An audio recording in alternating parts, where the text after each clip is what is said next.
Oke, baik. Nah, sebelum kita memulai proses belajar dan supaya kita juga mendapatkan manfaat dari apa yang kita pelajari dan kita nyaman dalam prosesnya, maka kita perlu mengenali dulu apa sih minat kita atau kebiasaan belajar kita seperti apa. Nah, silahkan teman-teman masuk ke dalam Google Classroom. Di dalam Google Classroom ini ada tes gaya belajar. Tahap pertama, silahkan masuk ke tes gaya belajar, diklik, lalu dicoba dijawab pertanyaan sesuai dengan kondisi teman-teman. Setelah itu selesai, nanti akan ada hasil. Tahap berikutnya adalah masuklah ke dalam Google Form. Di sini ada Google Form gaya belajar di Classroom. Lalu inputlah atau isikan hasil tes tersebut. Dan kopilah penjelasan singkat dari hasil tersebut yang ada di dalam web itu. Begitu? Ya, silahkan mulai masuk mengisi. Sudah bisa join ke situ kan ya? Tinggal diklik next.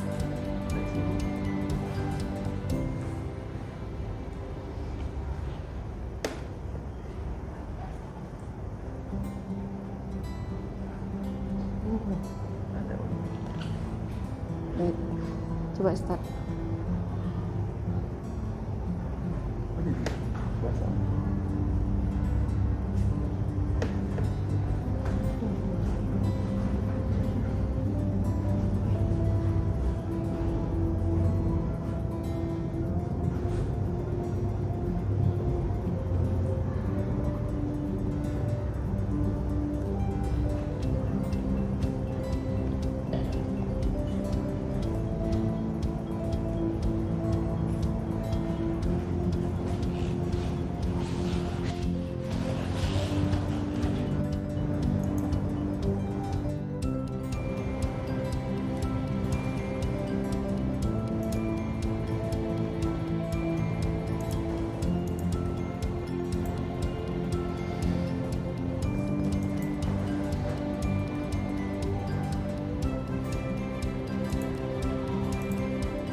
Oke ya, sudah selesai mengisi, boleh langsung ke Gform. Sudah ada respon yang masuk.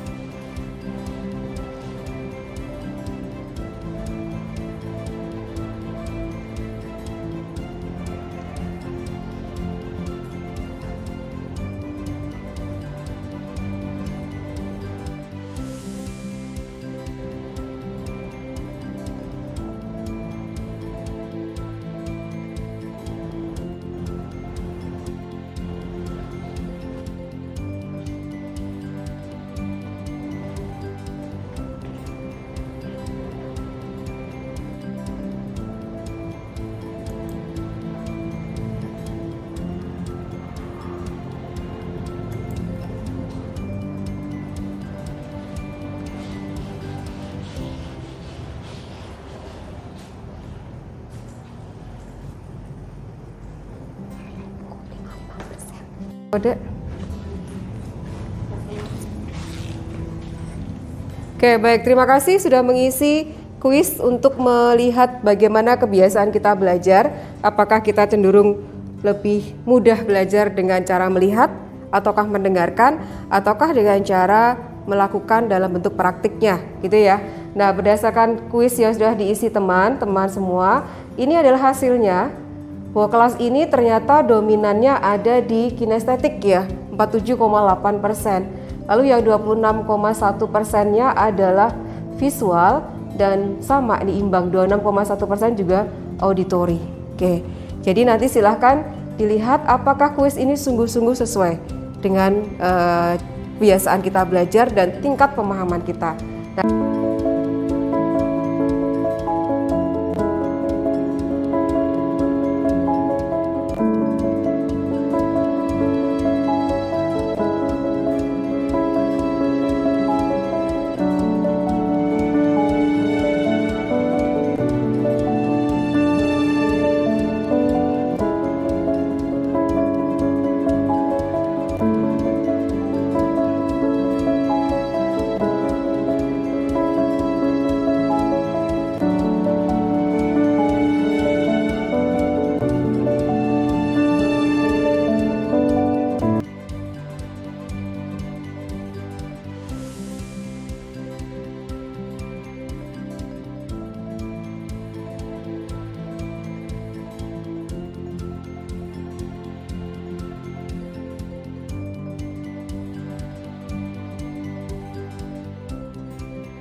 Beri salam. Selamat pagi Bu Vero. Baik, selamat pagi semuanya. Pagi Bu. Oke, baik. Sebelum kita mulai proses hari ini, kita akan awali dengan doa terlebih dahulu dan renungan pagi ini ya. Kemudian dilanjutkan dengan menyanyikan lagu Indonesia Raya. Silakan, siapa yang akan memimpin dari kelas ini? Oke, silakan Queen.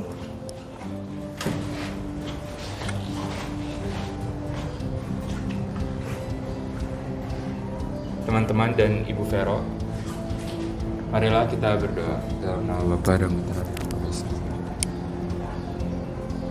Bacaan Injil Lukas 23 ayat 39 hingga 43. Ketika mereka sampai di tempat yang bernama Tengkorak, mereka menyalibkan Yesus di situ dan juga kedua orang penjahat itu, yang seorang di sebelah kanannya dan yang lain di sebelah kirinya.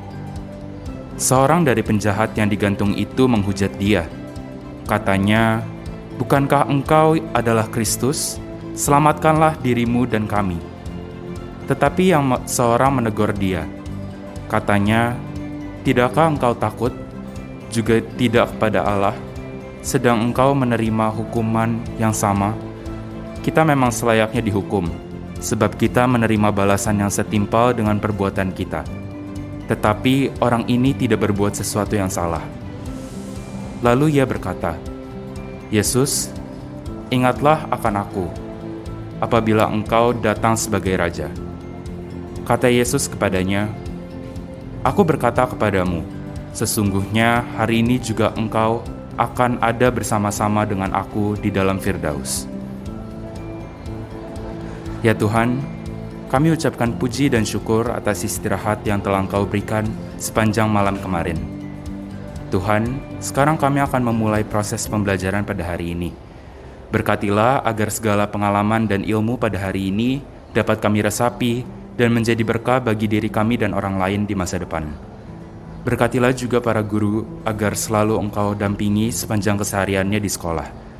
Terima kasih ya Tuhan. Amin. Bapa kami yang ada di surga, dimuliakanlah namamu, datanglah kerajaan-Mu, jadilah kehendak-Mu, di atas bumi seperti di dalam surga. Berilah kami rezeki pada hari ini, dan ampunilah kesalahan kami, seperti kami pun mengampuni yang bersalah kepada kami. Dan janganlah masukkan kami ke dalam cobaan, tetapi bebaskanlah kami dari yang jahat. Amin. Santa Angela, Doakanlah kami, Santa Ursula, doakanlah kami.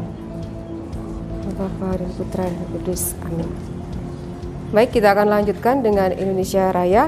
Kita ambil sikap tegap, sempurna, siap, dan penuh rasa bangga atas kemerdekaan yang telah diperjuangkan oleh para pahlawan negara kita.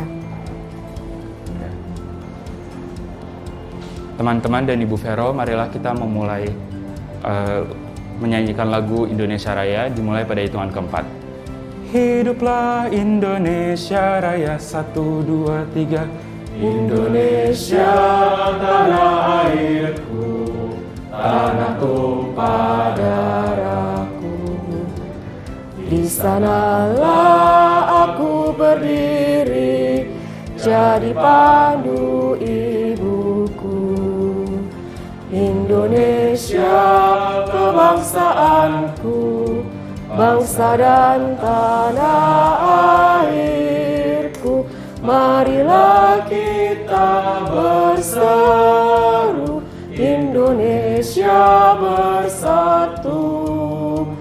Hiduplah tanahku, hiduplah negeriku, bangsaku, rakyatku semuanya.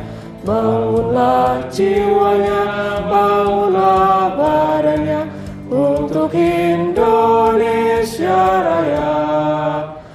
Indonesia Raya, merdeka, merdeka, tanahku, negeriku yang ku cinta.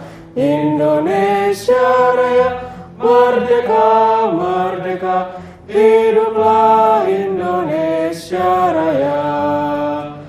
Indonesia Raya, merdeka, merdeka, tanahku, negeriku yang ku cinta.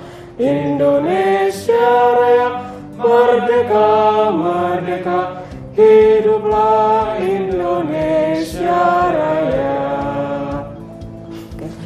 Baik, terima kasih Queen untuk memimpin doa dan menyanyikan lagu Indonesia Raya. Baik, selamat pagi semuanya. Oke, silakan duduk dan ambil posisi yang terbaik dan nyaman untuk proses belajar hari ini, gitu ya. Nah, kalau tadi kita coba mendengarkan apa yang dibacakan oleh Queen melalui bacaan kitab suci hari ini, kita bisa mengambil makna dan bisa menjadi spirit kita sepanjang hari ini terkait bagaimana relasi antara Tuhan dengan umatnya. Tadi ada satu hal yang menjadi dasar mengapa Tuhan akan memberikan banyak kepada umatnya. Salah satunya adalah percaya. Nah, hal ini pun bisa kita lihat dalam kehidupan kita sehari-hari.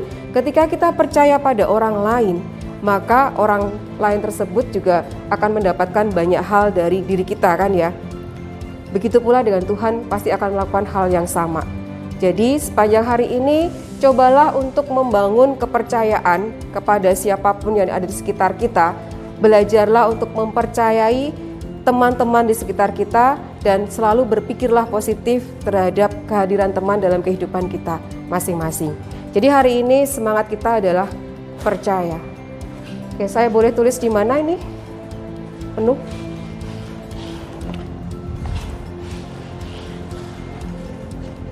Samping sini ya. Jadi tetes embun kita adalah percaya. Gampangnya kalau kalian punya pacar, pasti percaya kan? Apa yang dilakukan pacar kamu kan? Apa yang dikatakan pacar kamu kan? Nah, dan karena unsur kepercayaan itu, pasti kamu akan memberikan yang terbaik buat pacar kamu kan? Betul nggak? Ya sudah pada punya pacar seperti itu nggak? Iya, oke. Jadi hari ini pegang ini ya, percaya. Oke, baik. Saya melihat ada yang kosong mejanya. Apakah semua hadir hari ini? Hari ini ada 3 orang yang berhalangan hadir. Oke, boleh disampaikan siapa aja? Jadi ada Denis dan Eva karena sakit, dan satu lagi ada Joanna karena harus ikut isoman. Jadi dia akan tetap mengikuti pembelajaran lewat Zoom.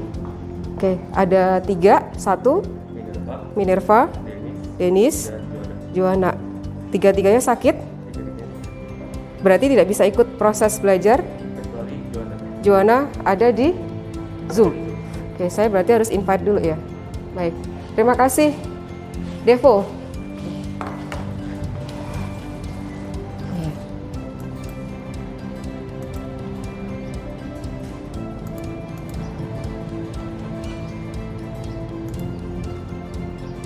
Joining, masih joining hari ini? Baik teman-teman, silahkan mulai hari ini coba dibuka classroom masing-masing. Di situ sudah ada beberapa materi yang akan kita pelajari hari ini ya. Jadi kita akan berproses bersama hari ini di dalam proses kelompok maupun secara individu nantinya.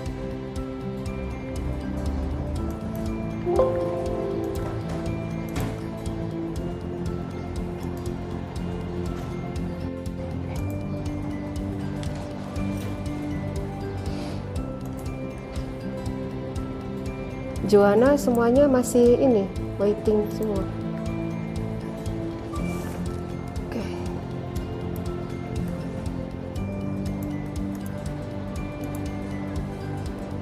Di cut dulu.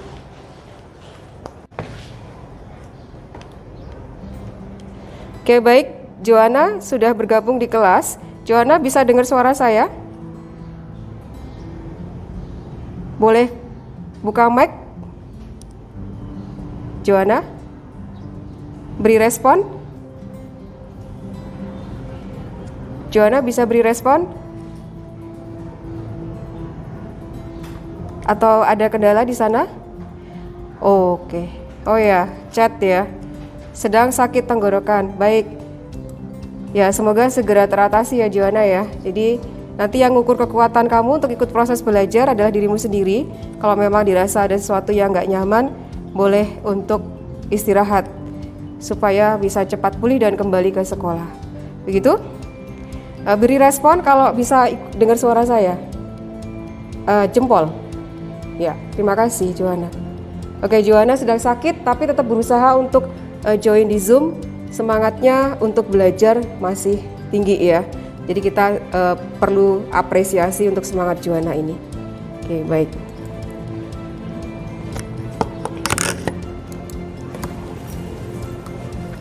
Nah, sekarang kita akan memulai dari apa yang akan kita pelajari hari ini, di mana pada pertemuan yang lalu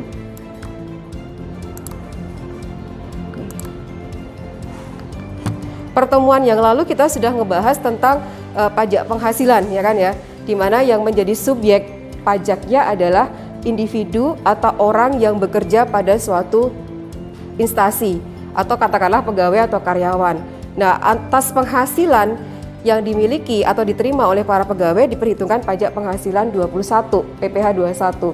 Itu kemarin sudah kita bahas bagaimana cara menyusunnya, menghitungnya, sampai dengan kita sungguh-sungguh menghitung penghasilan untuk status-status tertentu. Nah, sekarang hari ini kita akan menghitung sesuatu yang berbeda. Coba cermati apa yang ada di sini. Ada yang bisa memberikan kesimpulan kira-kira ini gambar apa? Boleh angkat tangan yang punya kesimpulan atau punya pemikiran, Bu, saya lihat itu gambar ini atau bagaimana? Silakan. Angkat tanganmu. Oke, Queen, sebentar Queen.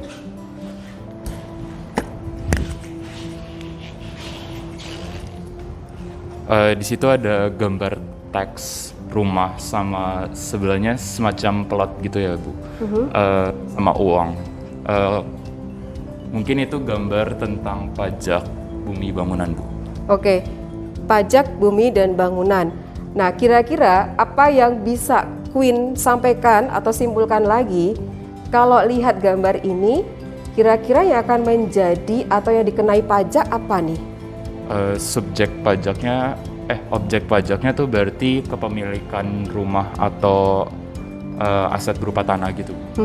Oke, jadi tanah dan bangunan yang ada di atasnya yang akan diperhitungkan berapa besarnya pajak untuk pemilikannya. Oke, terima kasih Queen, betul ya.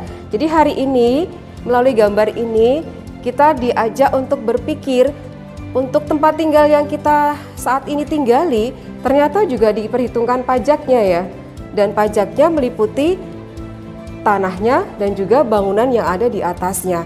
Jadi hari ini kita akan belajar tentang perhitungan pajak bumi dan bangunan.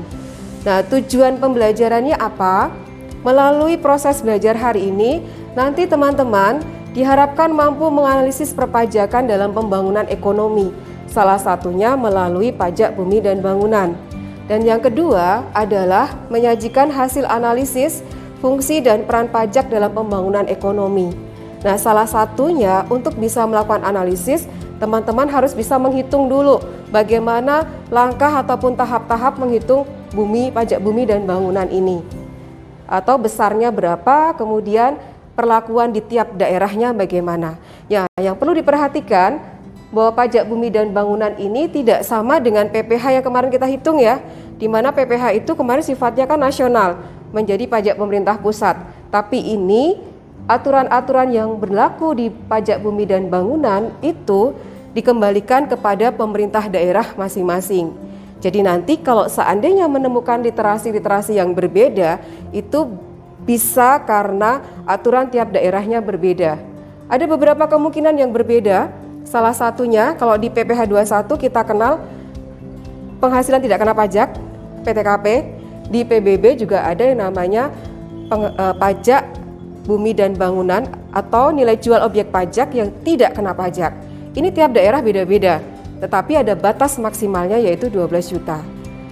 Tarifnya juga beda-beda. Maksimalnya 0,5%, ada daerah tertentu yang 0,3%. Nah, nanti kita akan lihat bagaimana perhitungannya, gitu. Oke, apakah ada yang mau ditanyakan untuk proses hari ini? Jelas ya tahapan-tahapannya ya. Nah, pada saat kita akan mendalami materi ini, nanti kita akan belajar bersama di dalam kelompok. Nah, kelompoknya itu kemarin kita sudah isi kan ya, berdasarkan kebiasaan kita belajar seperti apa. Ada yang terbiasa belajar dengan cara mendengarkan, maka nanti akan masuk ke dalam kelompok auditori. Ada yang terbiasa belajar dengan cara melihat, nanti akan masuk ke dalam kelompok audio atau visual. Ada yang terbiasa belajar dengan mempraktekkan, dengan melakukan gerakan-gerakan untuk bisa memahami konsep tersebut nanti akan masuk ke dalam kelompok kinestetik. Begitu? Nah, kemarin sudah kita lihat siapa saja anggota kelompoknya, nanti kita akan masuk ke dalam kelompok tersebut. Nah, untuk tahap pertama nanti yang ada di dalam kelompok ini, teman-teman nanti silahkan melihat yang ada di classroom. Sudah dibuka classroomnya?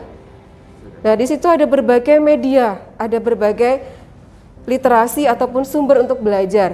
Ada yang berbentuk tulisan, ada yang berbentuk gambar, ada yang bentuknya video, betul nggak? Ada 3 macam ya. Nah, nanti silahkan di dalam kelompok masing-masing, step pertama yang harus dilakukan teman-teman adalah menemukan tahapan atau cara atau langkah bagaimana menghitung pajak bumi dan bangunan.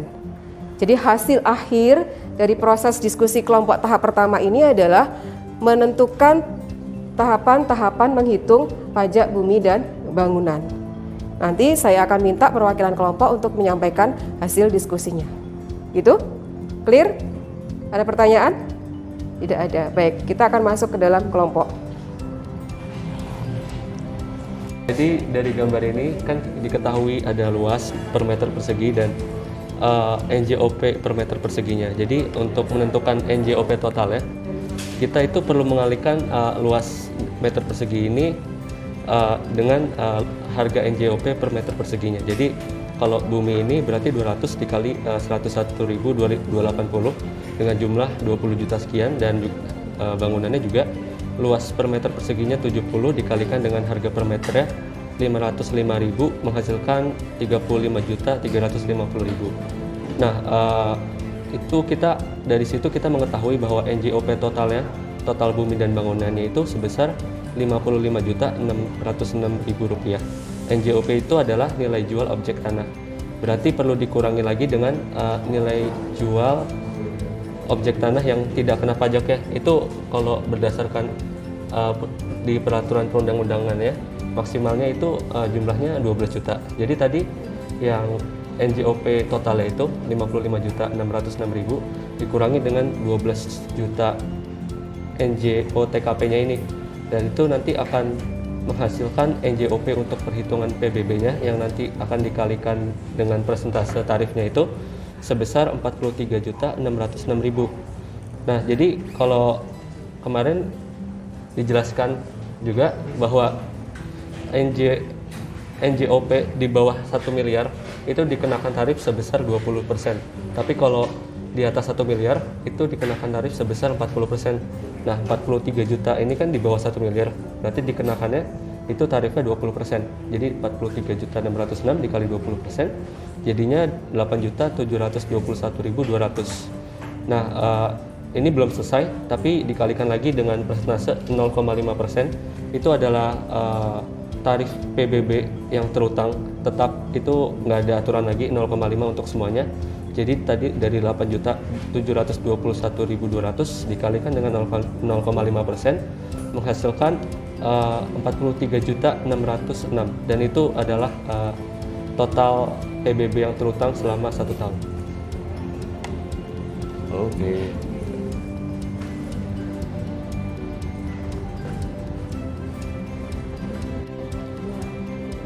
Oke, sekarang gue mau jelasin tentang cara menghitung pajak bumi dan bangunan. Pertama, tentunya kita harus menentukan 2 unsur penting dalam mau menghitung pajak bumi dan bangunan, yaitu NJOP tanah dan bangunan. Jadi misalkan untuk yang tanah, luas tanahnya akan dikali dengan harga pasar, dan itu juga diaplikasikan sama di NJOP bangunan. Nah, sudah ditemukan, lalu kita gabungkan, dijumlahkan jadi NJOP gabungan. Lalu tentunya kita harus dikurangi dengan NJTKP-nya yang tidak kena pajak, dan NJTKP-nya itu maksimalnya itu sebesar 12 juta. Jadi nanti NJOP gabungan dikurangkan dengan NJTKP-nya, lalu menghasilkan NJKP untuk perhitungan.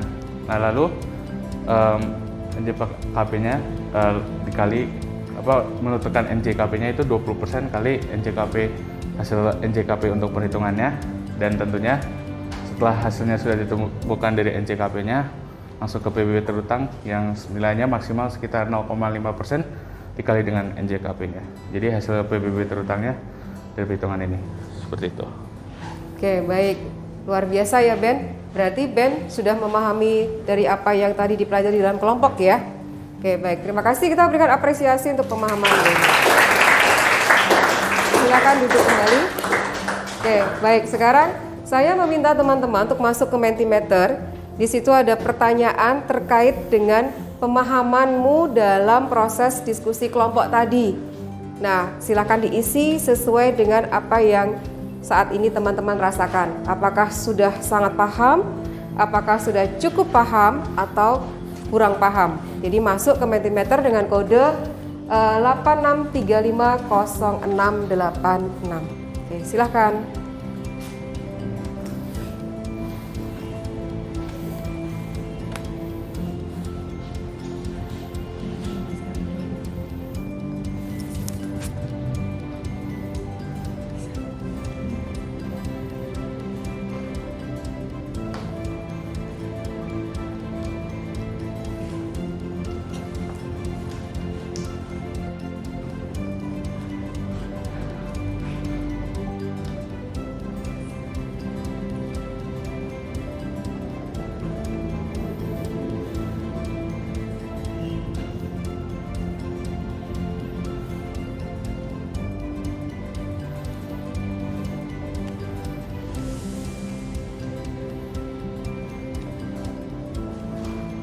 Oke, terima kasih untuk teman-teman yang sudah ngisi dengan jujur bagaimana tingkat pemahaman dalam proses diskusi kelompok tadi.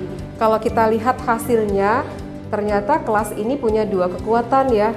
Jadi yang sangat paham dengan yang cukup paham.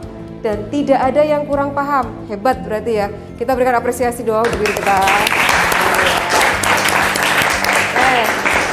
Nah, baik, berdasarkan hasil pemahaman, kita akan bagi lagi dalam kelompok sesuai dengan kekuatan teman-teman, begitu ya.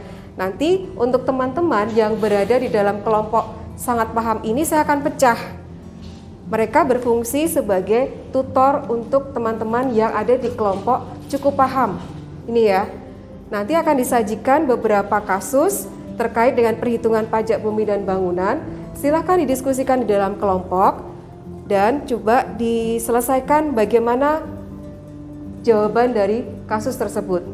Setelah selesai proses diskusi kelompok, nanti silakan teman-teman dari setiap kelompoknya mewakili untuk menyampaikan hasil diskusi kelompok di depan kelas.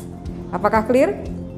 Nah, saya akan tunjukkan kelompoknya berdasarkan pemahaman teman-teman. Nah, di sini ada yang diberi kode tutor. Ada Queen sebagai tutor, ada Ben sebagai tutor, ada Keisha sebagai tutor, ada Sarah sebagai tutor, ada Windy sebagai tutor. Berarti nanti mereka akan bertanggung jawab untuk bisa berproses bersama memandu teman-teman di dalam kelompoknya untuk menganalisis persoalan pajak bumi dan bangunan dan juga bisa menemukan hasil jawabannya. Gitu, clear? Ya, silakan masuk dalam kelompok, kemudian diskusikan dan nanti ditampilkan hasilnya. Silakan. Oke, baik. Proses diskusi kelompok bagaimana progresnya? Apakah sudah selesai? Sudah, Bu. Oke, baik, kalau sudah selesai, kita akan melihat bagaimana hasil pembahasan dalam setiap kelompok ya. Kira-kira siapa yang akan mulai duluan untuk menyampaikan hasilnya? Mulai angkat tangan dari kelompok siapa? Kalau saya, Bu. Ya, silakan Windy untuk maju ke depan. Kita yang lain silakan menyimak apa yang disampaikan Windy. Tadi sudah diberikan kepada saya linknya ya. Ya, Bu. Yang ini kah? Betul, Bu.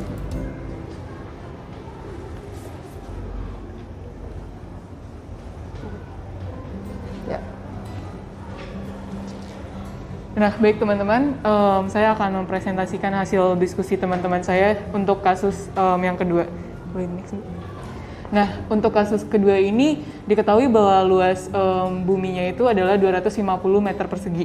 Berarti tinggal dikali aja dengan per meter NJOP-nya yaitu 2 juta rupiah, jadinya 500 juta rupiah.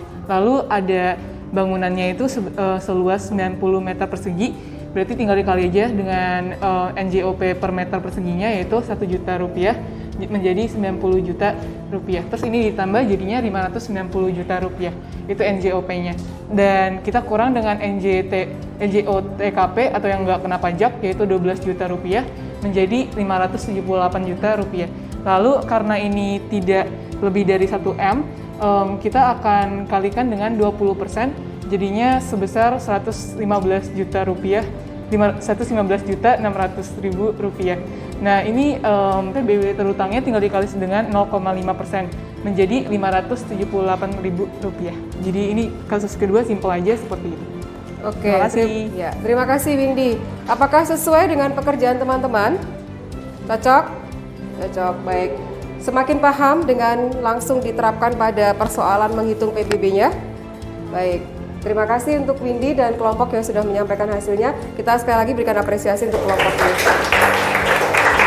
Dan silakan kembali ke tempat. Oke, baik. Sebelum proses belajar kita berakhir, silakan mengisi refleksi belajar kita hari ini terkait dengan apa yang kita rasakan dalam proses belajar hari ini dan juga apa yang didapat teman-teman. Silakan ditulis di kertas post-it yang sudah saya bagikan. Gitu. Nah, bagi yang sudah selesai, silakan tempelkan di papan tulis. Di sini ada yang kosong, boleh ditempelkan di sini. Oke, silakan.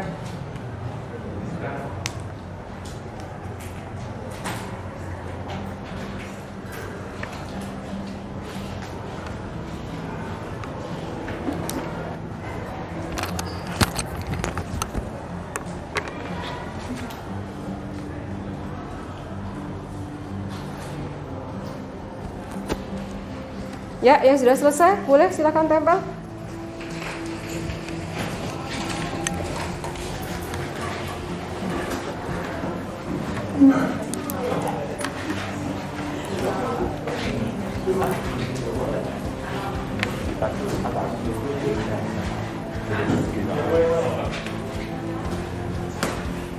Saya nggak bisa baca.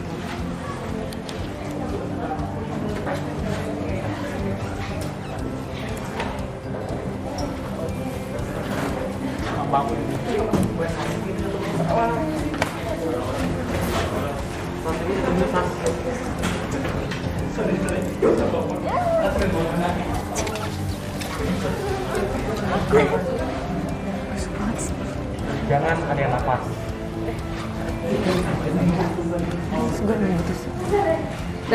Udah semua? Ada yang belum? Oke, yang jatuh nanti silakan diambil. Oke, wow. Kalau saya lihat senang, bangga segala macam gitu ya. Ya, nggak apa-apa, pada jatuh nanti kita perbaiki. Nah, sekarang sudah ditulis, maka perlu dong kita bagikan apa yang kita rasakan dan apa yang kita dapatkan hari ini. Adakah yang bersedia untuk men-sharingkan bagaimana perasaan dan apa yang didapatkan hari ini? Boleh? Siapa? Saya boleh, Bu? Ya, silakan Ica. Boleh ke depan ya, biar dilihat satu kelas. Oke, baik, Bu. Mau diambil post-it-nya atau langsung? Boleh. Apa yang saya rasakan hari ini, saya merasa sangat senang karena proses belajar hari ini menurut saya sangat seru karena kita bisa diskusi bareng teman-teman dan dengan begitu kita bisa lebih mudah memahami materi itu. Apalagi tadi ada berbagai media yang bisa kita gunakan, jadi itu lebih menambah keasikan dalam belajar ini. Lalu di hari ini saya juga belajar mengenai PBB dan tapi di sisi lain saya juga mendapat berbagai nilai yang penting seperti nilai tanggung jawab, nilai penghargaan terhadap orang lain dan nilai komunikasi antar teman. Seperti itu saja sih, Bu. Oke, terima kasih Ica. Kita berikan apresiasi untuk Ica. Oke, baik. Baik, saya rasa teman-teman pun juga bisa mendapatkan banyak manfaat dari proses belajar hari ini ya. Yang terpenting adalah kita mau membuka diri untuk bisa memaknai setiap proses sekecil apapun itu. Kalau kita bisa memaknai semua proses itu, saya yakin teman-teman akan mendapatkan banyak manfaat untuk belajar hari ini. Nah, waktu sudah habis, kita akan lanjutkan di pertemuan berikutnya. Silakan dipersiapkan untuk materi inflasi yang akan kita bahas pada pertemuan yang akan datang. Gitu. Next, kita akhiri sampai di sini. Silakan, siapa yang akan memberikan panduan?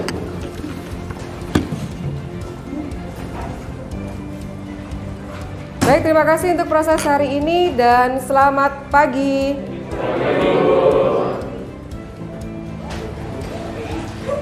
Halo, saya Saksi dari kelas 12 IPS 3 dan di sini saya akan memberikan sedikit pengalaman saya selama saya dibimbing oleh Ibu Vero.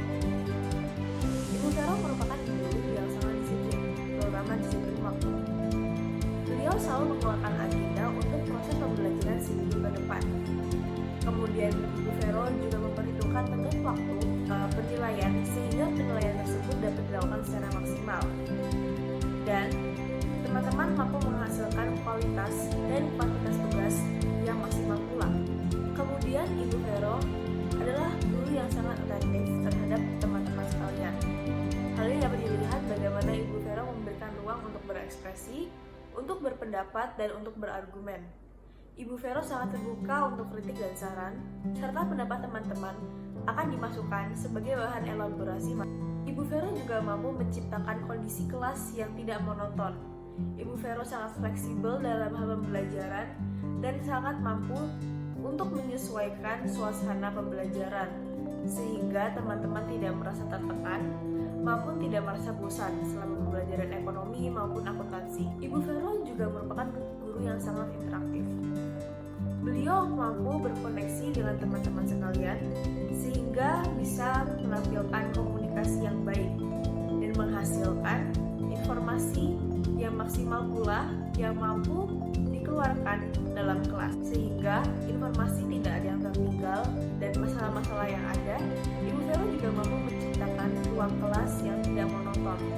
Ibu Vero juga sangat fleksibel terhadap cara pembelajarannya, disesuaikan dengan materi dan suasana kelas serta bagaimana teman-teman menerima materi tersebut, sehingga tidak ada materi yang tertinggal, tidak ada teman-teman yang merasa tertinggal pula. Materi yang ditampilkan oleh Ibu Vero bersifat rasional dan membumi, sehingga dapat diterima dengan baik karena realistis.